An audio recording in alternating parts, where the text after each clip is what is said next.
Assalamualaikum, kenalin nama aku Jane. Ini adalah video perdana aku mengenai kasus kriminal. Salam kenal dan selamat menonton.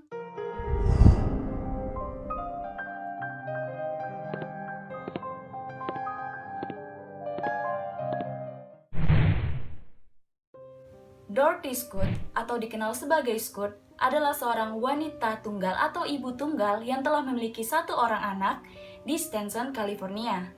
Dan Scott ini telah dikabarkan menghilang secara misterius.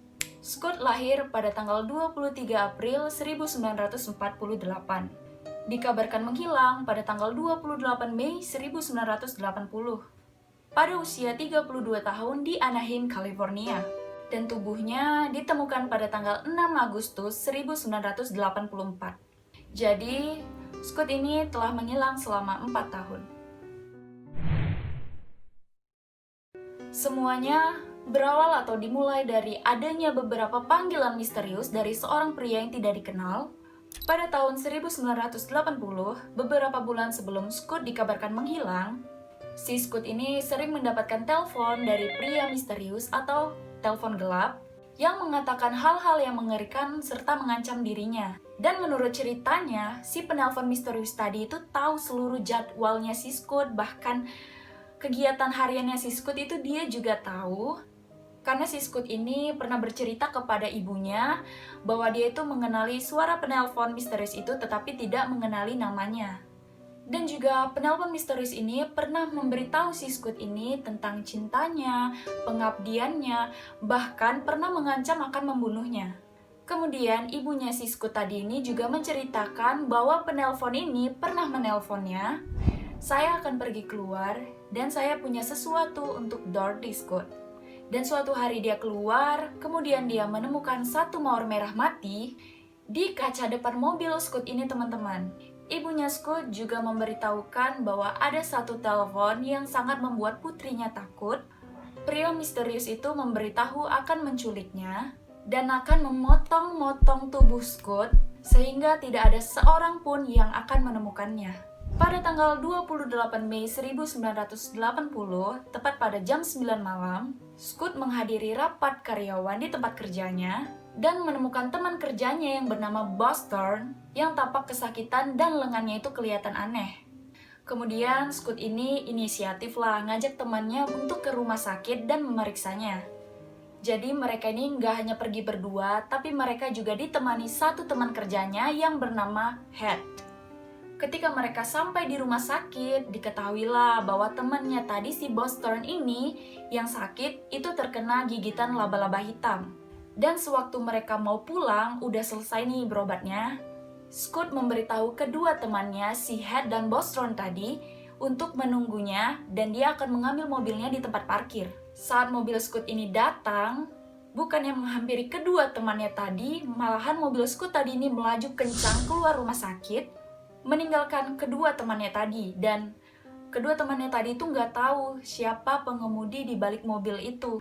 Ataukah teman mereka Scott atau ada orang lain yang mengemudi, karena tidak biasanya Scott ini bawa mobil yang terlalu kencang. Udah gitu mereka juga ditinggalkan, padahal tadinya janjinya si Scott ini akan menjemput temannya yang dia suruh tunggu di rumah sakit tadi. Dikarenakan lampu depan mobil tadi menyilaukan kedua mata temannya Scott ini, jadi kedua temannya juga nggak tahu pasti siapa pengemudi di balik mobil itu. Dan saat itulah, itu adalah hari terakhir mereka bertemu dengan Scott. Nah, otomatis kedua teman kerjanya tadi dan keluarga Scott inisiatif untuk melaporkan kejadian tadi ke pihak kepolisian.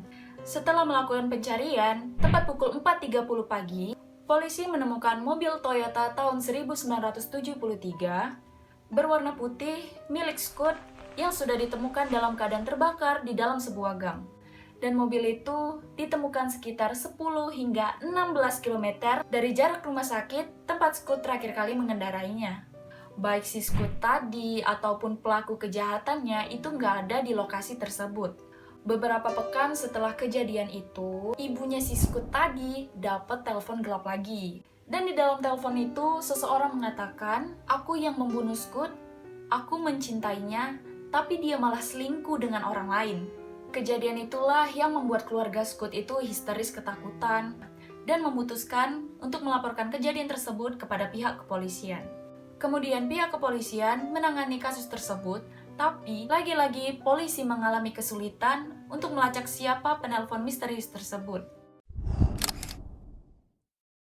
Pada tanggal 6 Agustus 1984, 4 tahun setelah hilangnya Dorothy Scott, seorang pekerja konstruksi menemukan tulang-tulang anjing dan manusia itu berdampingan. Dan sebagian dari tulang belulang yang ditemukan tadi itu sudah hangus terbakar. Ditemukan 30 kaki atau sekitar 10 meter dari Santa Ana Canyon Road. Ditemukan juga sebuah cincin virus dan sebuah arloji. Ibu Scott mengatakan bahwa arloji itu berhenti tepat 12.30 pagi setelah dua teman Scott ini, si Boston dan Head tadi, terakhir kali melihat mobil yang dikendarai oleh Scott. Pada 14 Agustus, tulang-tulang itu berhasil diidentifikasi sebagai tulangnya Dorothy Scott oleh catatan giginya. Namun sayang teman-teman, hasil autopsi tadi itu tidak dapat menentukan penyebab kematiannya dari Dorothy Scott ini. Dan pada tanggal 22 Agustus, diadakan upacara peringatan kematiannya si korban, yaitu Dorothy Scott. Pada bulan April 1984, pria misterius yang sama itu nelpon lagi. Jadi pada malam itu yang ngangkat itu namanya Jacob Scott. Begitu diangkat, langsung dimatikan. Jadi itu kayak cuman miss call doang. Setelah jasad Scott ini ditemukan pada Agustus 1984, keluarganya Scott ini mulai mendapat telepon misterius lagi. Banyak kali pulsa dia. Polisi telah memasang perekam suara di kediamannya Dorothy Scott. Namun, lagi-lagi mereka itu nggak dapat dan nggak tahu siapa pria misterius di balik telepon tersebut. Dikarenakan pria misterius itu setiap menelpon itu nggak pernah lama. Kadang-kadang dia cuma miss call kayak tadi, atau sekali nelpon dia cuma 1 kalimat atau 2 kalimat doang, abis itu dimatikannya. Motif yang mungkin terjadi dalam pembunuhan Dorothy Scott muncul pada tanggal 12 Juni 1980. Seorang pria tidak dikenal itu menelpon resepsionis di Orange County Register. Capek juga dari tadi, aku dari awal video gini-gini aja tanganku. Jadi Orange Register itu adalah sebuah koran harian, ya koran lah ya. Si pria misterius tadi menelpon pihak koran tersebut dikarenakan korannya itu memuat berita tentang kematiannya Dorothy Scott. Seorang redaktur pelaksana menyampaikan kepada pihak kepolisian bahwa pria misterius itu berkata, "Aku membunuhnya, aku membunuh Dorothy Scott, dia adalah kekasihku, aku menangkapnya sedang berselingkuh dengan orang lain, dia membantah memiliki orang lain, dan aku membunuhnya." Editor itu juga menyampaikan bahwa penelpon misterius itu tahu mengenai soal temannya si Scott ini, si Boston tadi, itu terkena gigitan laba-laba hitam. Pada malam 28 Mei 1980, bahwa si penelpon misterius ini juga tahu pada malam itu si Scott ini sempat mengganti syalnya dari syal yang hitam menjadi syal berwarna merah setelah rapat karyawan pada malam itu. Penelpon misterius itu juga mengklaim bahwa pada malam itu si Scott ini menelponnya dari rumah sakit, tepat di mana temannya itu berobat tadi kan yang kena laba-laba hitam. Namun temannya si Scott ini membantah klaim dari pria misterius itu, dan dia mengatakan, si Head ini mengatakan bahwa selama hari itu si Scott ini berada dengannya sepanjang waktu dan tidak ada menelpon siapapun. Dan penyelidik dari pihak kepolisian percaya bahwa penelpon misterius itu adalah pelaku di balik kematian misteriusnya si Dorothy Scott ini.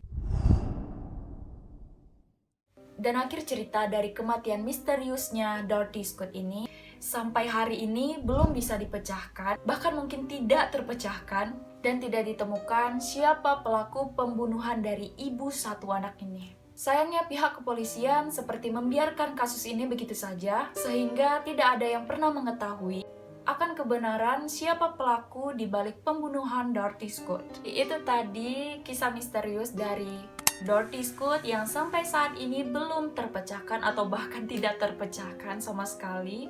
Tidak diketahui siapa pelaku sebenarnya, apakah penelpon misterius tadi atau ada orang lain. Kalau menurut aku pribadi, ya udah jelas si penelpon misterius tadi itu adalah pelakunya. Karena apa? Dia tuh tahu segala sesuatu yang dilakukannya si Dirty Scott. Dia juga tahu jadwal bahkan hariannya si Scott ini, tahu tentang mengganti syal merah, syal hitam, dan semua yang dia lakukan itu layaknya udah ya emang penguntit sih. Dan mungkin pada masa itu pihak kepolisian di sana itu belum mempunyai alat yang cukup canggih untuk mendeteksi siapa pelaku di balik penelpon misterius itu atau pelaku pembunuhannya Dirty Scott. 40 tahun sudah berlalu, sekarang 2020. Sampai saat ini pelakunya belum terpecahkan dan semoga pelakunya mendapat balasan yang setimpal. Mungkin kalian punya pendapat pribadi tentang kasus ini, kalian boleh komen di bawah. Atau mungkin kalian punya rekomendasi untuk kasus selanjutnya, kalian bisa komen di bawah. Akhirnya selesai juga video pertama aku mengenai kasus pembunuhan Dirty Scott. Untuk kalian yang sudah menonton, melihatnya, jangan lupa like, komen, dan subscribe, serta nyalakan loncengnya agar kalian tahu updatean terbaru dari channel ini. Sampai bertemu di video selanjutnya. Assalamualaikum.